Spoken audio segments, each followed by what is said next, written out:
So now I'd like to consider the total rate of released energies via nuclear reactions.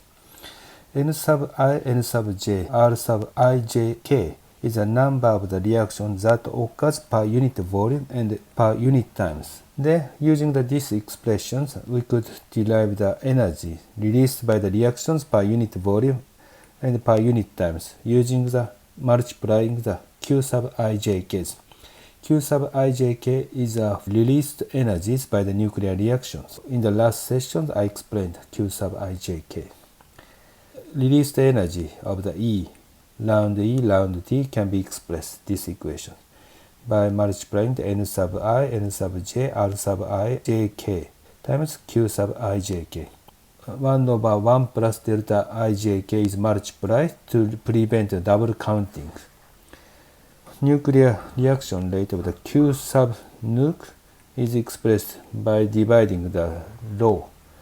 So it's gonna be 1 over rho times the round T is expressed rho over m sub h squares. And the sigma 1 over 1 plus delta ij x sub I over a sub I, x sub j, a sub j, and r sub ijk, q sub ijk. This is produced energy per unit mass and per unit times. But some of the energy is removing quickly from a central region of a stars by the neutrinos. Neutrinos are produced and leave the stars with energies because the neutrinos do not interact with matters. So when you try to calculate the total net gain of the energies, you have to subtract the energy of the neutrinos. The binding energies. To calculate the Q sub ijk's, so in the last session I explained the mass excess. Also, we could interpret mass excess is a form of the binding energies. Q sub ijk is a difference of the binding energies of the reactant and the binding energy of the product. The binding energy per nucleons differ from element to the element, so some nuclear structures are more stable. There are unstable nuclei, such as nuclei beta minus decay or beta positive decay to remove the electrons or positron to become the stable element. This figure shows the binding energy per nucleons. So as a base, we choose the protons. The atomic mass unit is a horizontal axis. The most stable element is ions. And if you increase the atomic weight from the proton to the ions, binding energy is increasing. The ions, if you increase the atomic weight, is decreasing. Energy can be created by the fusions from the right element to the ions. So hydrogen bomb use these ideas.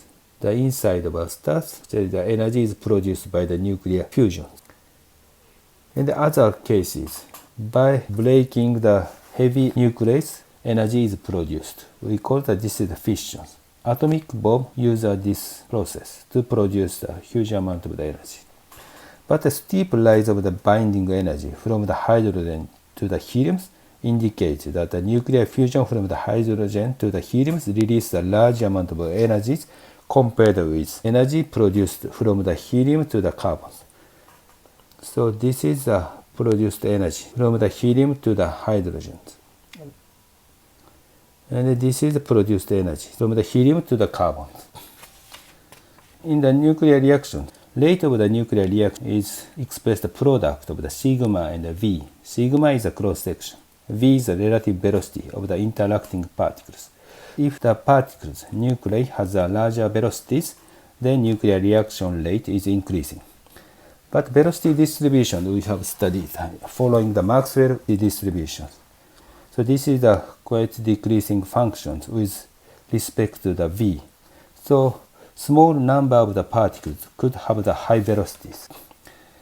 And the nuclear force is bind the protons and the neutrons inside of the nucleus. In the inside of the nucleus, strong attractive forces are acting between the proton and the neutrons, and they bind strongly together. If the distance between the proton and the proton becomes far away, the repulsive Coulomb force becomes stronger. If you draw the potential energy curves of the proton and protons because the proton Coulomb force is acting between the two protons. Potential energy of the two protons can be expressed this one. When the distance between the two protons becomes less than the 10 to minus 13 centimeters, strong attractive force is acting. But longer than this distance, Coulomb repulsive force is acting between the two protons. So the protons have to get inside of this region. Nuclear reaction is expected to occur. For the nuclear reactions, nucleus have to overcome the Coulomb repulsive force and come within the distance comparable to the range of the strong force.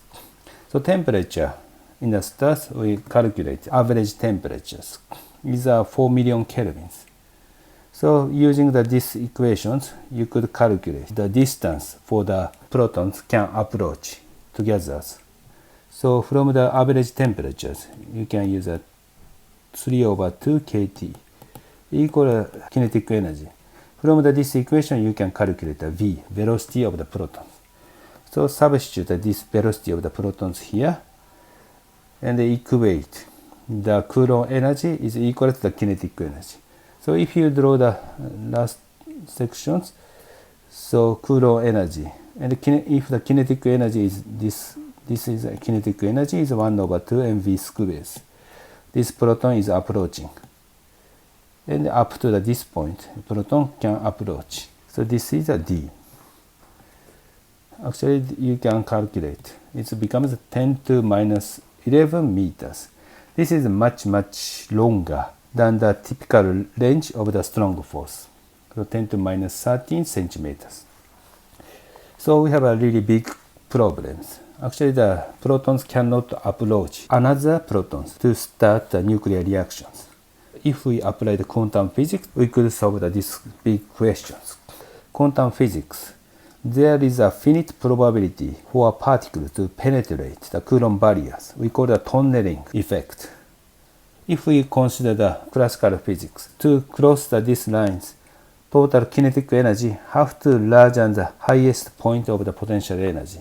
This is the classical physics. Initial kinetic energy is lower than the highest point of the potential energies. These particles cannot cross the Coulomb barriers. If we apply the quantum physics, particles behave like waves. Then the magnitude of the is decreasing. But we still have a finite probability for the particle to penetrate. We call this effect is a tunneling effect. By using the quantum physics, actually the penetration probability by the tunneling effect can be expressed in this equation.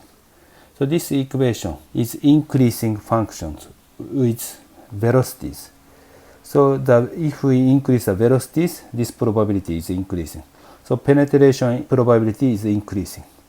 But as I expressed, in the Maxwell distributions, probability for a particle to have a higher velocity is decreasing. So we can multiply these two functions to have a reaction probability functions. So this curve has a peak at some velocities. Protons with these velocities can react with another protons. This peak was discovered at George Gamow. So we call the Gamow peak, and this velocity can be expressed this. Okay, this is the end of this session.